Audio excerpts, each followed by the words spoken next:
So, when we are feeling any emotion very intensely, it could be anxiety, like we talked about in my last video, it could be anger, sadness, any emotion that you're feeling at a very intense level, um, you have to reduce the intensity of that emotion in order to move forward and make sound decisions. Why is that? Well, the thinking part of the brain, which is known as the cerebral cortex, turns off completely when our emotions reach a certain high intensity. So, what happens then? Well, then the amygdala kicks in, which is the emotional part of the brain. And when that part of your brain kicks on, you're responding solely based off of how you're feeling in that moment. So, if you're angry, you're going to respond angrily. And you aren't thinking about your response. So, you're just responding based off how you feel. So this makes it really difficult, as you can imagine, to problem solve, to resolve an argument, to complete any sort of task or make any kind of reasonable decision. So what do we do to get that part of our brain back on? Well, we use our relaxation skills, coping skills, and grounding techniques to kind of bring us back to the present moment. So today I'm going to be talking about a grounding technique, which I call the five senses, but really it's the act of self-soothing through use of your five senses. So using your sight, touch, taste, smell, I'm going to forget one, hearing, using those five senses to help you to come back to the present moment. And if you're worrying about something, to kind of distract your brain from what you're worrying about and to really focus on what's in front of you. So it can help connect you to objects as well that are maybe don't have any kind of emotion attached to them. So if you think about, like, how would a baby self-soothe? Well, a baby self-soothes through the five senses, right? So by maybe being sung a lullaby, or being wrapped up really tightly in their swaddle, or being fed. So we're using this skill and we're kind of tapping into that very primal level of self-soothing and calming the self to reactivate that thinking part of the brain, as well as calm any of the physical symptoms that we might be feeling when we're feeling very anxious. So let's just jump right in and do that together. So how do you do this? Well, there's a simple way and then a more complex way that you can do it. So the simple way I'll go through first, and this way you can use as an adult, and I actually also have used it quite frequently with children and teens. It can be really helpful to have the visual of your hand.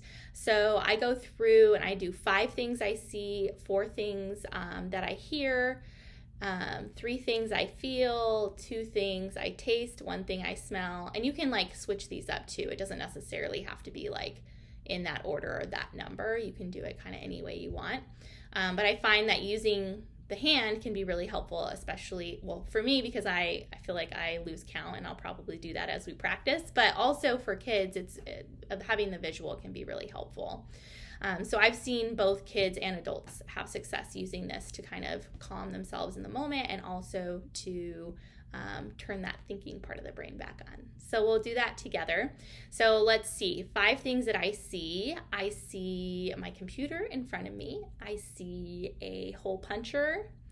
I see a printer. I see a shelf. And I see a pen. I think that was 5. So 5 things I saw. So I just had to use my brain to identify those things, right? So if I was thinking about anything I was anxious about before, my brain had to switch gears and start focusing on something else. And so, like, for example, one of the things I listed was my hole puncher. Hole puncher typically has no emotion attached to it, so that's helpful, because then, you know, I'm stopping to think about that versus the thing that maybe I was thinking about before that was maybe more emotional. So now, what are 4 things I hear? I hear the air conditioning on. I hear my voice. I hear my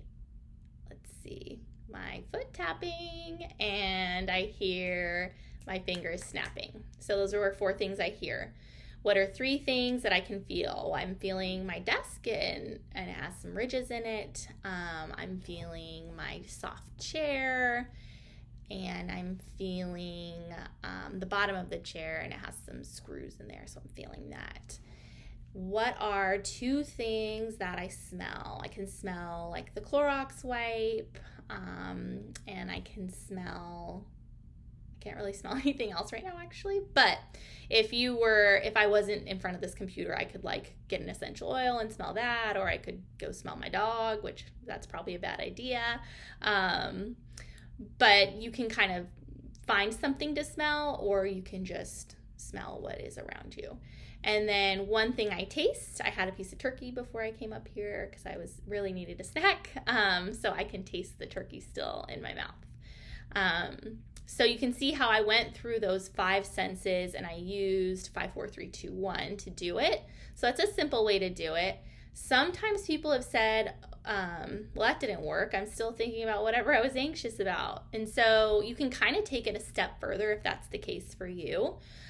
So you can take it a step further by actively describing whatever is in front of you. So like, for example, I have this hole puncher, so I can describe it. I see that it's black and gray. It has metal punchers in the middle. It has this little tab here that moves, and it's kind of soft. So you can see I'm like describing what I see, what I'm feeling on it. I'm describing, I could smell it and tell you what it smells like. I don't know if it smells like anything. But those are all options for me to do. So that kind of, you can see how it takes it a step further and might take you a little longer. So you can start with one object and then you can move on to another object, like these Post-its. They're hot pink, and when I flap the pages, it creates air that blows on my face. So I'm just describing what's going on. It's very factual, very unemotional, very objective, which can, again, help turn on that thinking part of the brain, and it can also help reduce some of the physical symptoms that you might be feeling in the moment. So like I said, this is a very helpful skill, but it's one of many. So if this skill doesn't work for you for some reason, that doesn't mean that there's no coping skill or no grounding technique or no relaxation skill that's ever going to help reduce the anxiety. This is just one of many. So what I like to tell people is you really should build like a toolbox of different coping skills that you can use. And because not only maybe some don't work for you at all, but maybe it's just that moment they're not working. And maybe in a different situation it would work. So having a variety of things to choose from, so that in the moment, if one coping skill is not working, you're like, oh, that's okay, I'll just try this other thing. Oh, that one's not working, that's okay. I have got like 20 things that I could do here that I could try to help reduce my anxiety. So having a variety of options is really important as well. So that does it for today. I will be back next week with another video about another coping skill.